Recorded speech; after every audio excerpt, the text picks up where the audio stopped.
There is a moment in some relationships that almost nobody notices while it is happening. Nothing breaks. Nobody leaves. Nobody raises their voice. You are simply sitting across from someone you love, telling them about something that happened during your day, and somewhere in the middle of the conversation you realize they are no longer listening the way they used to. Their eyes still look at you. Their voice still answers. They are still sitting beside you. But something invisible has already moved. You stop speaking for a second. Not because you forgot what you wanted to say. You stop because a strange question suddenly appears inside your mind. If I become quiet right now, will they notice? And when they don't, something inside you notices instead. That is how emotional distance usually begins. Not with rejection. With observation. People often think heartbreak starts when someone leaves. The truth is much quieter than that. It begins the day you realize that your presence no longer changes the atmosphere. There was a time when you walked into the room and they immediately looked up. You remember it. You remember how their face changed. How they wanted to know everything. How hours disappeared inside conversations.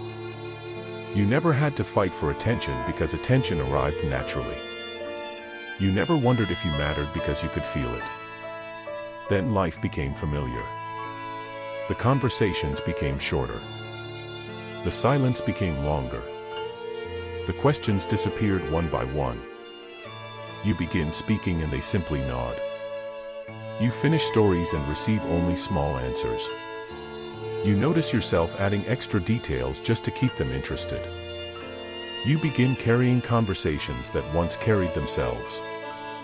And one evening, while sitting beside someone you still love, you realize you are the only person trying to keep the room alive. That realization stays with people. Because nobody is prepared for the feeling of becoming emotionally ordinary to someone who once saw them differently. At first you tell yourself nothing is wrong. People get tired. Life becomes busy. Relationships become comfortable. But deep down you begin noticing things you wish you had never noticed. You realize they laugh harder with other people. You notice how alive they become during conversations that do not include you. You watch them ask questions they no longer ask you. You hear curiosity in their voice. A curiosity that used to belong to you. And suddenly you find yourself competing with strangers who do not even know you exist. That is one of the quiet humiliations of attachment. You sit beside the person you love while wondering why they seem more interested in everyone else. You begin comparing yourself. You wonder whether you changed. You wonder if you became boring. You wonder when your presence stopped feeling special. But the frightening part is what happens next. You stop speaking naturally. You begin measuring your words. You avoid difficult conversations. You hide disappointment. You tell yourself that bringing up your feelings will only create distance. So you become easier to love. Or at least easier to keep.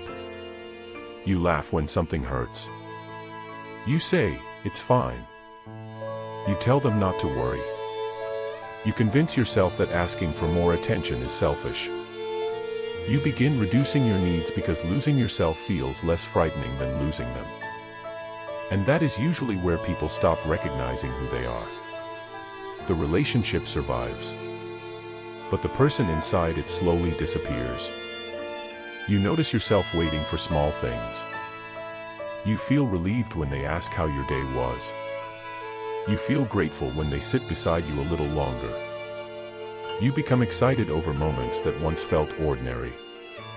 Affection becomes rare enough to feel valuable. Attention becomes rare enough to feel important. And eventually you realize something painful. You are no longer being loved. You are being reassured. There is a difference. Love makes you feel seen. Reassurance simply keeps your fears quiet for another day. Some evenings become particularly difficult. You sit together in silence. The room is peaceful. Nothing is wrong. Yet you feel completely alone.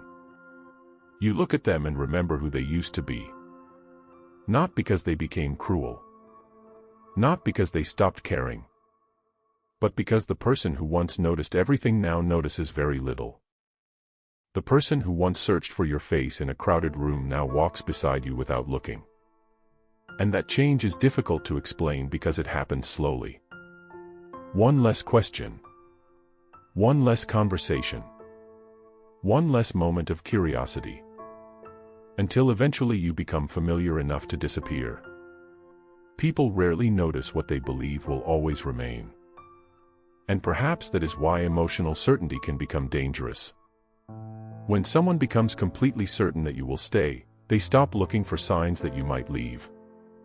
Your presence becomes expected. Your affection becomes predictable. Your attention arrives before it is even missed. And over time, people stop measuring the value of what they no longer fear losing. That truth hurts because it feels unfair. You stayed. You loved. You remained loyal. You made yourself available. Yet somehow your absence begins creating reactions that your presence no longer could. One day you become tired. You stop carrying every conversation. You stop filling every silence. You stop trying to create warmth inside a room that no longer returns it. And suddenly something changes. The attention returns. The questions return. The curiosity returns. Not because you became different. Because you became uncertain. People notice absence faster than presence. And that realization breaks something inside many people. Because they understand that what they gave freely slowly became invisible. The saddest part is not losing someone. It is realizing how much of yourself you traded for emotional security. You stopped saying what you felt. You stopped asking for what you needed. You stopped becoming yourself. You became smaller. Quieter. Safer. You shaped your personality around someone else's comfort. And one day you look in the mirror and realize that you miss yourself. You miss the version of you that laughed without fear. The version that spoke honestly. The version that did not need reassurance to feel valuable. The version that entered a room without wondering whether anyone was happy to see them. Most people believe they miss the person. But often they miss the feeling of being deeply noticed. They miss being chosen. They miss feeling important. They miss hearing enthusiasm in someone's voice. They miss the feeling of affecting another person's world. Because perhaps the greatest fear people carry is not being abandoned. It is becoming emotionally replaceable. Becoming ordinary. Becoming familiar enough to disappear. And maybe that is why people miss what escapes. Not because distance creates love. Not because absence is powerful. But because people rarely understand the value of something while it quietly belongs to them. Only when the room becomes quieter. Only when the chair remains empty. Only when the conversations become shorter. Only when the presence they stopped noticing is no longer there. And perhaps the most painful realization of all is this. Sometimes people only begin searching for you after you stop trying to be found. If this felt uncomfortably familiar, subscribe for more psychological explorations of human behavior.